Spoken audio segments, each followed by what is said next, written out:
Jag sprang på Li som har en podcast som jag lyssnar på, China EVs More. Han är riktigt duktig på elbilsvärlden. Bor i USA, har järnkoll på Kina och nu är han i Europa för att titta på den här salongen förstås, den mässan. Och jag har fått en bra, lång, otroligt intressant intervju med honom. Så att, om du är intresserad av det här med politik och hur europeiska bilar står sig i Kina och USA och allt det här, kriget på teknologi och priser och rubbet, så lyssna på den här intervjun. My name is Li. I'm the managing director at Sino Auto Insights. I also co-host 2 podcasts, China EVs More and At the Wheel with Joe White. Yeah, and I listen to you all the time, and I think it's great. Great, thank you. Thank you for listening. Yeah, so and I write a newsletter. I don't know if you do that, but I write a newsletter. Yes, you should read the newsletter as well. I can put it in. So, but you have a good analyzing perspective, I think, of the Chinese market especially. And now you're here in Europe. That's not your home turf, really. You are based in US, and you are expert also on the Chinese EVs. Sure. Yeah. So, I'm a car guy. Growing up near Detroit, I just kind of followed a lot of different brands. So although my expertise isn't Europe, I still pay attention quite a bit to what's going on, especially because the Chinese have now really entered the European markets, multiple European markets. So what's your take on if we start with the Neue Klasse then? Does it have what it takes to do impact in China? Jag är väldigt glad att Facebook stödjer min kanal eftersom det är en helt svensk laddbox med all modern teknik som man kan behöva. Så läs mer på facebook.se. I'm going to qualify that because 2 years ago in Munich, none of the German brands really showed anything. It felt like they were defeated a couple of years ago. And we're seeing a big event tonight with Mercedes. The Neue Klasse was yesterday or 2 days ago, and then Volkswagen Group's just finished. I'm really impressed with how they've kind of regrouped. I do like all these vehicles. They look great. Now, relative to the China market, we already have seen, with regards to the MEB Plus platform with the Cupra, the new ID Polo, those cars are in existence. They just don't have Volkswagen brands. They have Chinese brand logos on them. So I think this is a great strategy and could be a winning strategy for Volkswagen Group in Europe. And potentially in the United States. I think they're going to rely heavily on Scout to be their EV entry because VW brand is not super successful in the United States. And again, if the protectionism holds in the United States and in Europe as well, we should see some penetration, especially if they can get these launched on time, because 26 is still a year away. Yeah. Which means that there will be more Chinese brands in Europe. Yes. And with regard to the technology, the hardware, and the software, I need to put a hold on that answer because when it comes to industrial design, you can see it, touch it, and feel it, and you know whether or not there's quality, there's good design. But when it comes to hardware and hardware-software integration, you have to get into the vehicles, you got to touch the screens, you got to make sure it's logical. And number one, number two, it's responsive and things make sense. And so that's where I think the biggest risk for these companies are, because have they taken that to heart? That they were really weak at these areas of technology and software development, hardware, software integration, because I don't see a lot of leadership changes at these companies. So that is where I'll hold judgment for another year or so. But it seems that they are sort of saying, okay, we didn't make the best that we could. We are sort of fucked up a little bit. And now we're coming back to the game, right? Yeah. Yeah. Do you think the Neue Klasse is it back in the game? Does it have what it takes to compete in China? So you sort of answer it. Is the software the first and most important thing?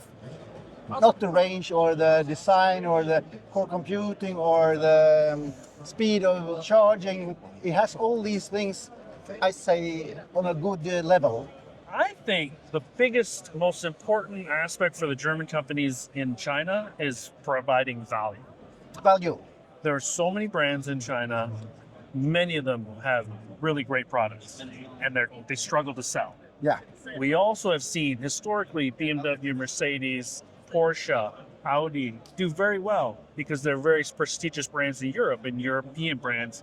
And early Chinese car buyers really gravitated towards European and foreign brands. But now the Chinese consumer is very comfortable with domestic Chinese brands. Yes. And so the fact that BMW is still a traditional premium brand in Europe and the United States matters. It matters less in China. Yeah. It's more of a what have you done for me lately? And if we see and get into the vehicles in China, there's a premium feel. Yes, Of definitely. They cost less than 30,000 euro. So pricing's going to matter. Technology has become a qualifier.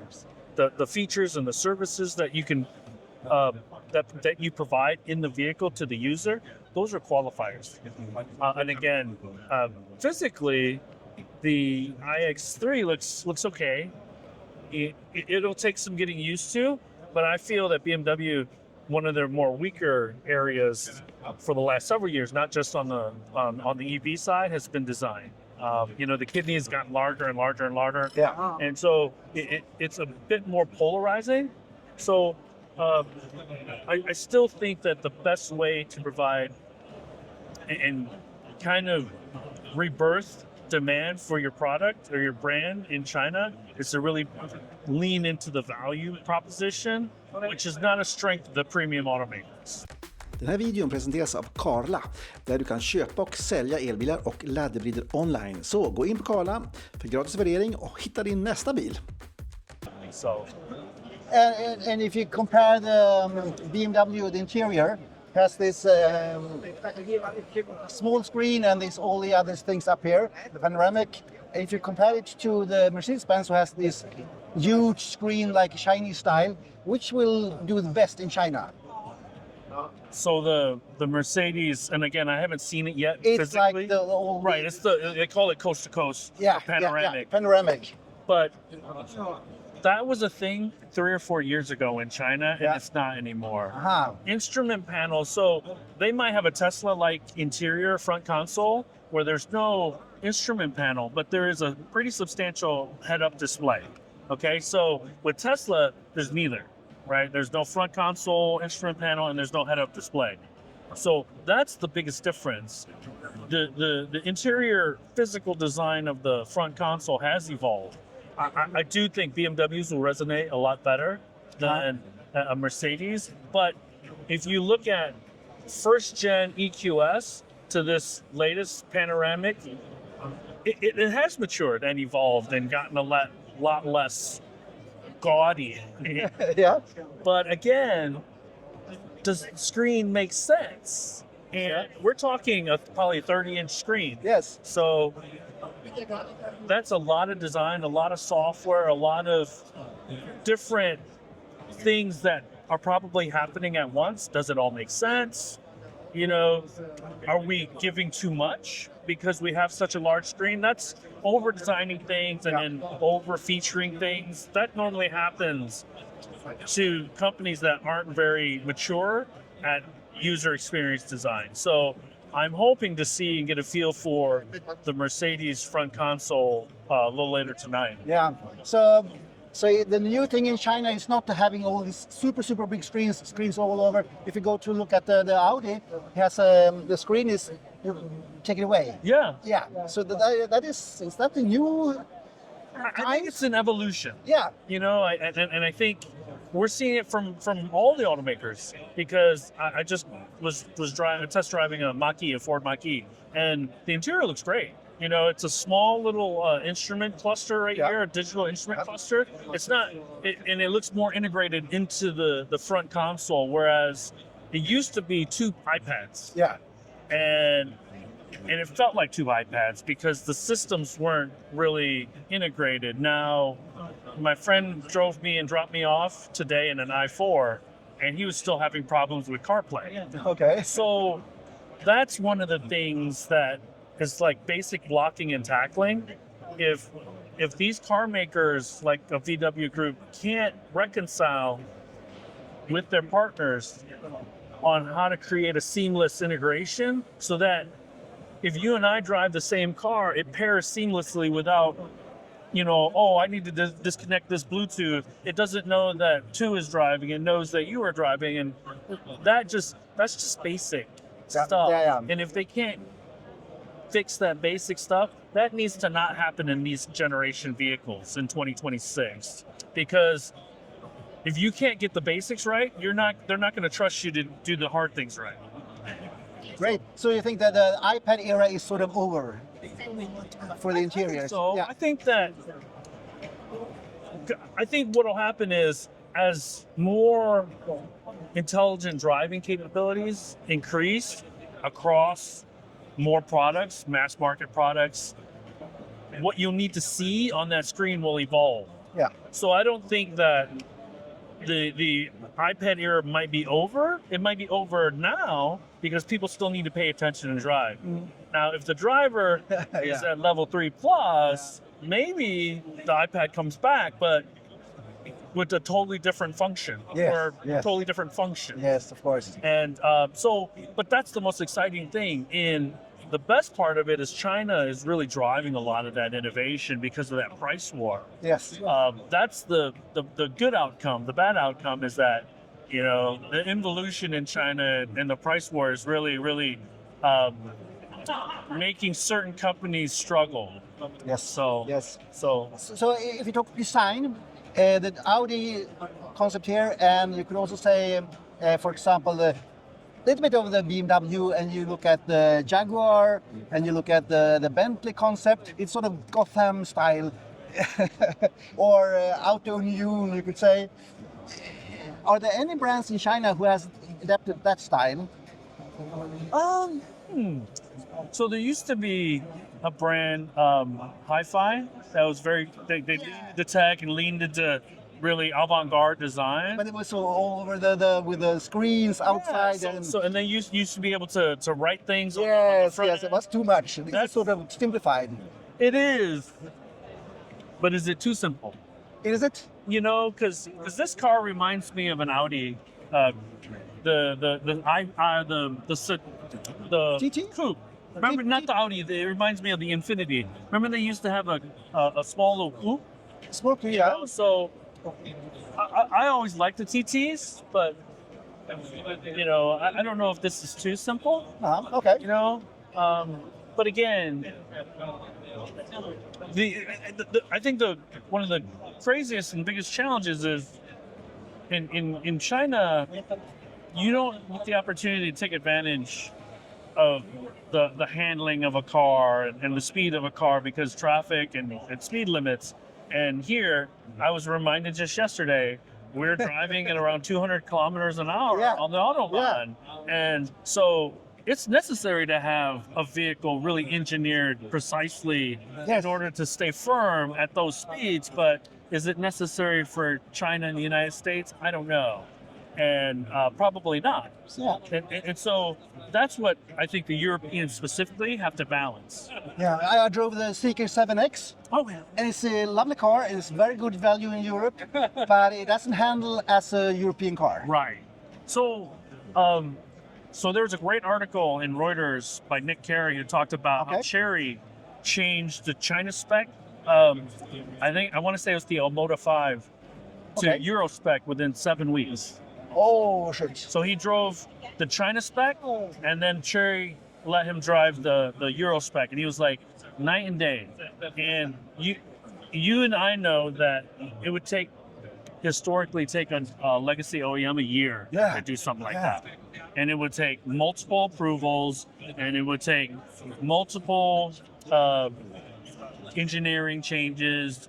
And so that's my biggest concern, the culture and the speed of legacy auto, because here, obviously they're putting their best foot forward and saying all the right things. And I tend to want to believe them. But then I'm not as worried for Volkswagen Group in Europe I'm much more worried about them or for them in other markets. In China and US, of course. Right. Yes. But I will say this. I see a pulse. I see that they are reacting. Yes. 2 years ago, there's no reaction. No. So, and I see some positive energy on this Yeah, stage, yeah. you know, and so that's a great thing. Yeah, So- they're sort of apologizing for being not so good for some years, and now Right. now it's to say reset. Okay, we start all over. We will do better. Yeah, Do, And- you know, they're going to have 4 days worth of talking about batteries, talking about tech, talking about Yeah. software. So, I'll try to gain knowledge and understanding at a deeper level by going to some of those media events. But again, my main concern is, well, here's the thing. Now we're not talking about Karya. Now we're No. talking about Xpeng and Rivian. yeah. So how closely can they work together?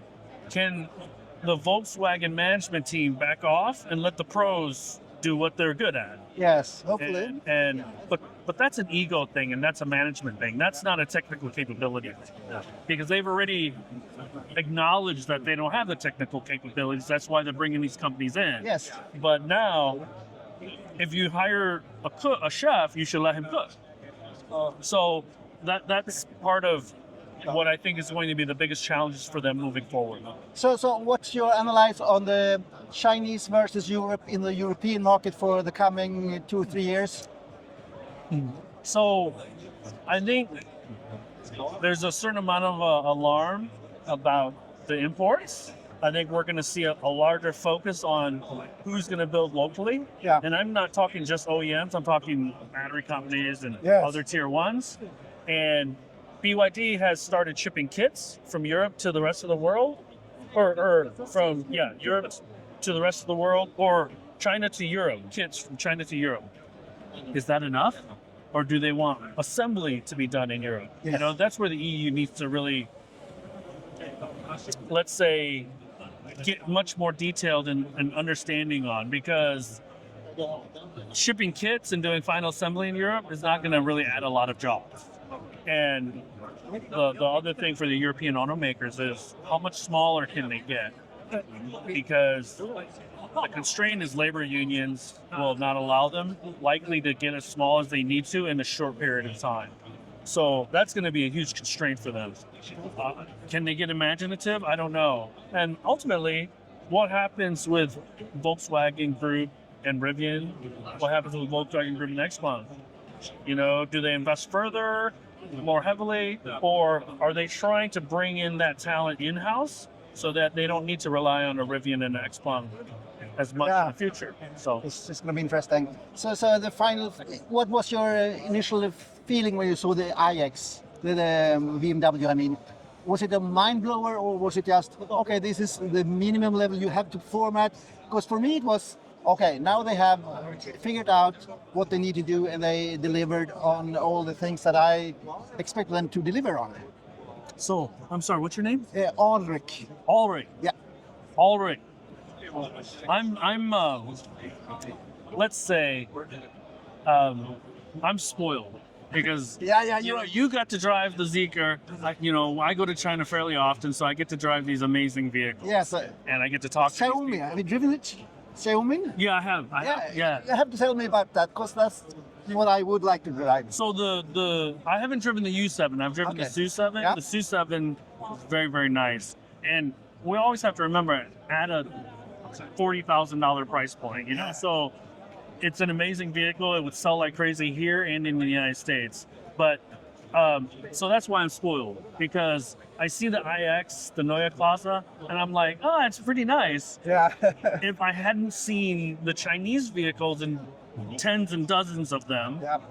I'd probably be much more impressed. I've been to China sometimes and driven some of the cars, and so I've been really, really impressed by the shows. Sure. The auto salons in Beijing and Shanghai.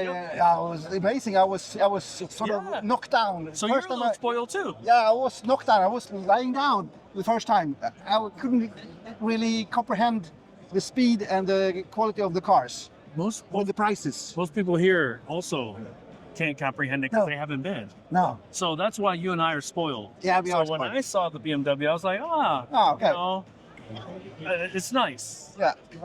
But again, my hang up is design evolution over the last several years, Yeah. not just this. So, is it too angular? Is it too edgy? Because this is where I think BMW is moving towards more edgy, Yes. right? More yeah, like yeah, hi-fi. Yeah. Yeah. And so, does that alienate their mainstream premium customer? Yeah. You know? Maybe. But again, maybe that doesn't matter if they can execute on the user experience once you get inside the vehicle. I think that's the most important thing.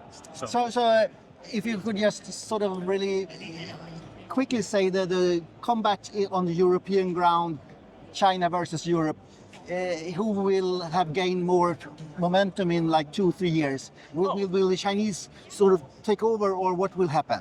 I think that because we're looking at more traditional customers, automotive consumers that have been used to certain brands, have already had trust in these brands. Yeah. So companies, that plan to enter, 10 or 12 Chinese companies could enter the European market. Yeah. But there might be 2 or 3 or 4 that are actually successful. So who will Okay. survive? So yes. But I mean, I met a lot of Chinese companies, and they sort of pump in a lot of money, and they have big shows, but they don't know what to do, and they are really lost here in Europe, and they do a lot of things wrong, and they go for that way, or they didn't go that way, or didn't go that way, Sure. and they are really all over the place. Yeah.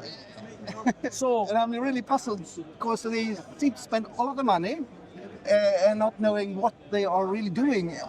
I mean, yeah, so seems to Xpeng, confuse. BYD, Mio, they've all kind of reset their strategies, right? And so what we're seeing is Xpeng seeing a little success in Europe. We're seeing, BYD continue to ship a lot of vehicles. Yes, they are. The companies that are doing really well, that are under the radar, like Chery, doing really well in the UK.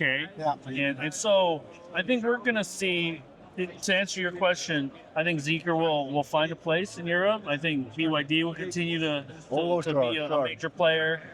Xpeng, likely. Nio, their strategy is a bit more complicated because of swapping. Yeah. But I think those types of companies, Chery, should do pretty well. And again, not every Chinese company is going to be successful. No. And a lot of them, they don't have the capital needed because it's going to be much slower than people imagine, because you got to build awareness, you got to build a trust, you got to build an after-sales service network, and that takes a lot of capital. And so I'm foreseeing that the Chinese auto industry will be sort of the same thing as the Chinese building industry. Too much money invested and not too less bankruptcy. It's going to be a lot of capital wasted, I think. yeah, sure, but I think the central government, as long as it doesn't cause a huge recession, I think the Chinese central government will look at it as a win if ultimately a BYD becomes a global brand, a Zeekr becomes a global brand, an Xpeng becomes, because that's ultimately what they want. Yeah, that's what they want. They want to build soft power through their private enterprises in the rest of the world. So especially now that the U.S.-China relationship is more, not as friendly. Not so friendly. So do you think Volkswagen and BMW and Mercedes-Benz, can they bounce back? Because they lost like 15% each year now for several years, and they are mostly selling ICE cars in China still, I believe. And the ICE cars can be much more expensive because of the tariffs and so on. So will they be able to bounce back in the Chinese competition market with this price war and this fierce, rapid evolution of new cars? So there's a few different questions in there, so let me break that down.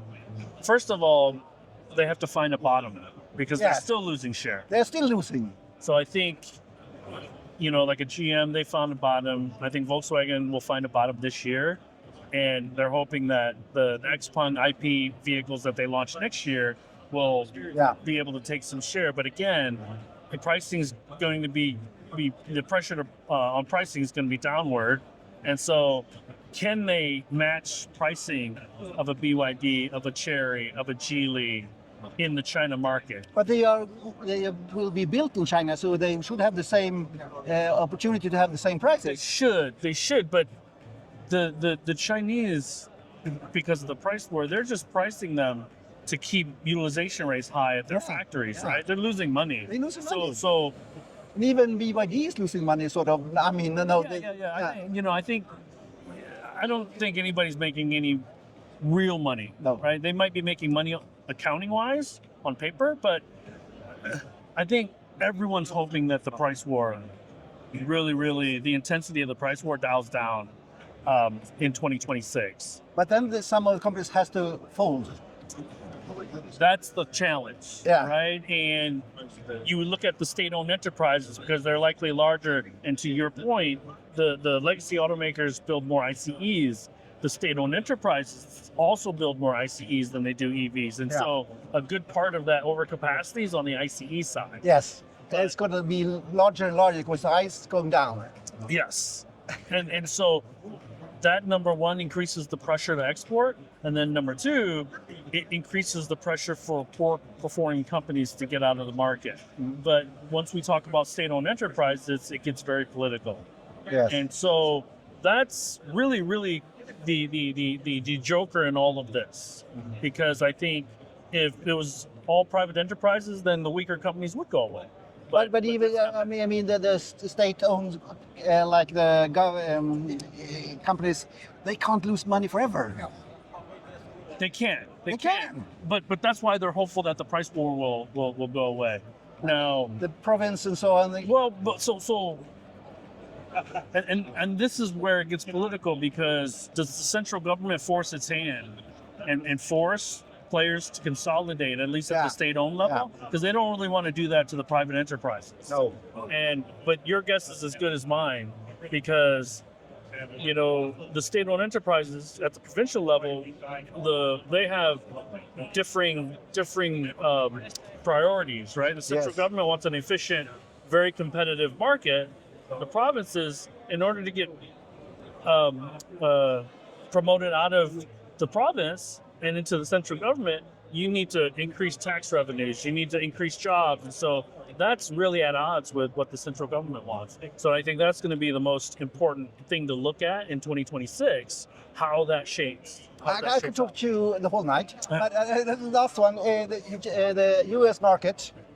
When Trump says, "Okay, we will go for oil, we will skip all the incentives for the electric cars," what will happen with the competition or for the U.S. makers in China? Because I guess they will not put in so much money in developing new great EVs for the U.S. market, because the market's not there anymore. So they will lose out double in China. So I think that's the biggest question mark, in my opinion, as an American who follows the U.S. auto market. I believe in my heart that Mary Barra, Jim Farley, and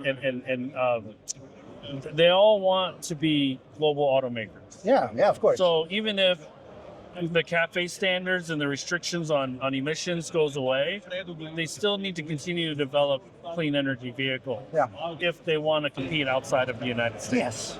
And so are they going to be able to do that without being pushed or forced to do that? That's the biggest question to me. And my friend Simon Wright, who writes for The Economist, he just wrote an article recently called Trump, or it asked the question, Trump a friend of EVs? Because he's saying that without having to buy the credits, they can use that money now to invest further into R&D for clean energy. And because they can sell more profitable SUVs and trucks, they have more money to do that. So that was the counterpoint to my point. My concern is, I'm a cynic because I don't know if they're self-motivated like that, because in the United States, we go quarter to quarter from a company standpoint. So if we're taking the long-term view of things, that CEO might not be there in 3 years to fulfill his long-term plan. So but that's what makes it so interesting, and this space so interesting. Yes. So, but hey, I gotta It's run. sort of the same thing in Europe. Now Europe will go for beyond 2035, and then they have to develop ICE cars and really top level BEVs. And so here's the thing about ICE vehicles. The emerging markets will likely need ICE vehicles for the foreseeable future. And so you could still have a decent amount of capacity in petrol, on the petrol side. I wouldn't invest heavily in improving those engines or the efficiency of those engines, but Latin America, Africa, they'll probably need ICE vehicles for the next 20, 30, 40 years, with the focus on the mature markets being clean energy. So. Yes. Okay, Cool. Thank you very Hey, much. It was thank really you. interesting. Thank you for Super. having me. So Have a great stay here. thank you.